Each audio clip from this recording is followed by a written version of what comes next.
when I was a kid and I went to the movies that I fell in love with, the original movies I fell in love with, they were shot on film.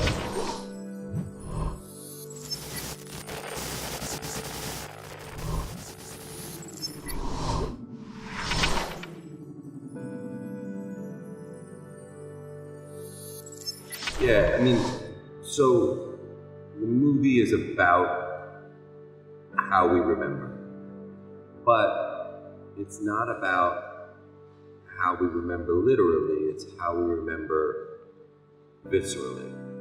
And that visceral memory comes through a visual recording and synthesizing of one's life. So because this young boy, which is rare, that because a young boy is able to remember clearly his life, that life then becomes a dream rather than, you know, a series of events. It becomes synthesized and meaningful, and the meaning, you know, becomes part of that dream. You know, it's like when we dream in images. We see moments of our life before us, and when we synthesize that dream, when we record the dream, you get what this movie is. And I call it a fever dream because it's so rapid fire and it's so intense that it's as if you're sweating while you were in it.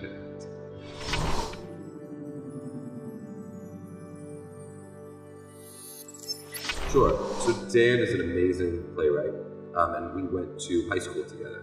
And so when I got the book, I called all the people I still am in touch with from high school. We're still close. So my producer Jeremy Yakis, we've worked together for since we were 13 years old. I guess it's 25 years now.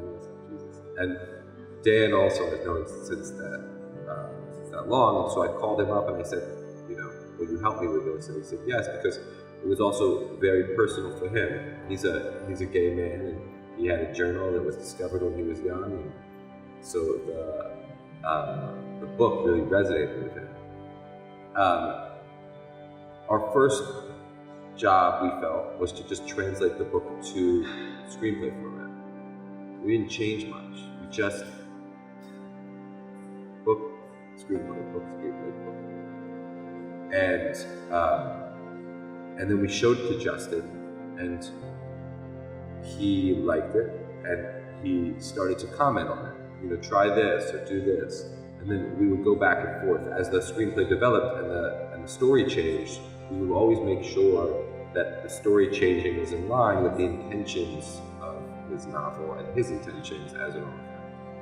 And then when we shot the film, he was on set the whole time.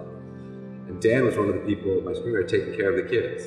So Dan would take care of the kids, Justin was on set, and we would all huddle together after takes and talk about, with the producers, and talk about, how it went. How is this? And then in the editing room, he was there too, Justin, the author. He was making sure that the book was represented accurately, and that his life was represented accurately. And one of the things I told him, which is, I think they say never tell the author this, but I said I would never do anything in the movie that he didn't want me to do. I think because I have a documentary background, that plays into the ease I had with working with the kids. And as a director, it's not just that you are good at directing the kids, it's that your whole team is good at it. There's a misnomer that when you're a director that you're doing it alone. You have tremendous support. I had an amazing acting coach who was with the kids during every scene, who'd been with them for a year and a half, working with them. Her name was Noelle Gentile, so she would be on set, prepping them before every day. And then during the shooting, she would be there to prep them. And then my producers, were amazing too in support, making sure that the kids had everything they needed and were taken care of, and their parents had everything they needed. So you know, it's a community, okay? And then everyone on set is the same, you know, is taking care of them in a way. You know, they become their surrogate family, their uncles, their cousins, their mothers and fathers for an hour. They carry them around and they make sure that, you know, if they get hurt, you know, that they're fed, and, you know, all these things. And then what we did was we prepared. You know, the director's job, in a way, it comes down to preparation and intention, right? So the boys rehearsed without the scripts, just scenarios, just improvisation for around a year and a half. So they knew the characters very well. They were the characters by that time. And then on the day that we shot, they got their lines. So when they got their lines, it was new to them, despite the fact that they knew the characters very deeply. And then they were able to make those new lines feel very natural because they were new. That was it.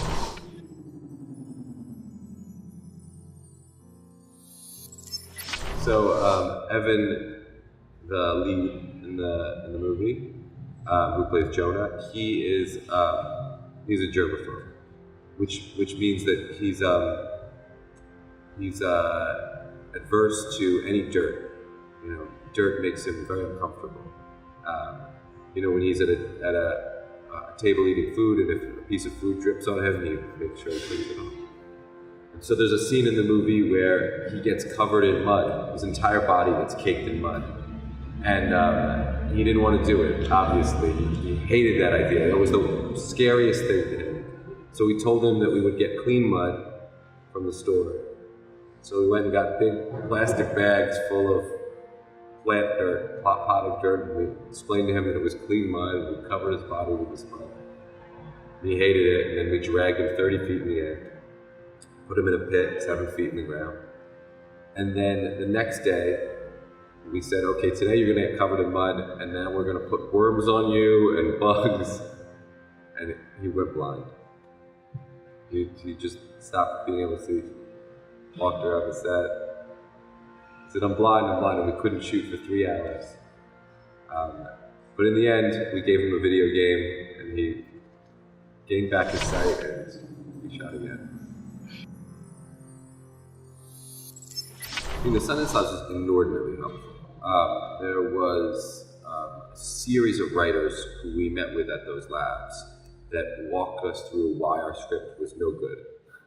But what they do at the labs is they tell you what's wrong, but they don't give you a prescription.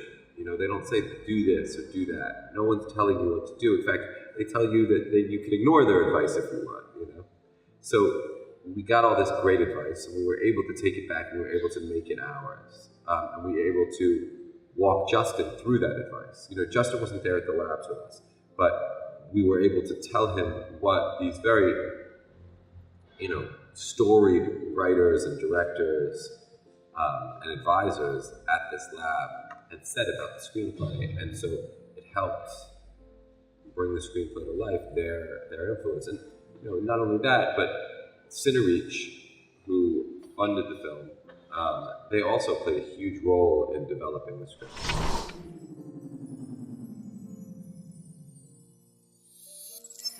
I wonder, I don't know what Netflix's